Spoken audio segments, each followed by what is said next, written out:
Dahil tama yan, may sinasadya sa akin yung kumpare ko eh. Na ano, si Pakundos eh. Kaya magaling yun. Hindi pa ko. Teka, minessage na eh. Papunta na yun dito eh.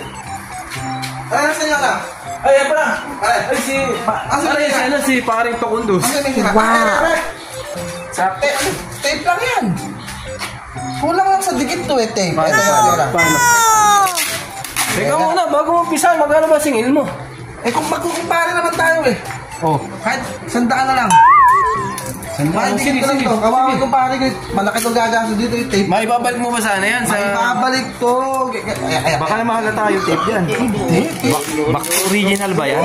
Tatanungin kung ano nangyari dyan, oh. Nangyari dyan? Para, kasi alam ko sa mga doktor, tinatanong nila, daw gamitin. Alam ko na agad yun. Ano nangyari dyan? Nabangga. Nabangga ng sasakyan din. No. Nabangga sa sasakyan pa, no? Hindi, tao lang nakabangga dyan. Sana grabe na may tao na ganito yun. Gante. Hindi, revolto eh. Kaya pala. Sige, edit lang natin. Garanti sabog ba yan? Baka naman matatanggal din yan. Eh kung wala kang tiwala, hindi ko itutuloy. Hindi, tuloy na pare. Garanti sabog yan. Garanti sabog ba yan?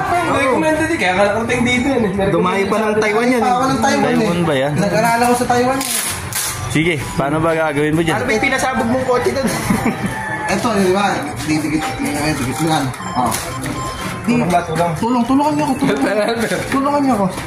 Ayan eh, dikit na yan. Konti lang naman.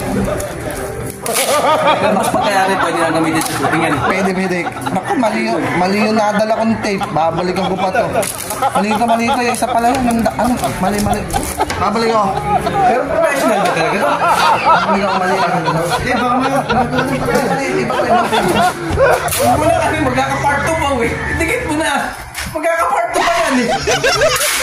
Gugutom na ako. Kumain na muna tayo. Sige, part 2 pa nga yung mamaya. Kumain na tayo. Gugutom na ako. Ang matulak ko.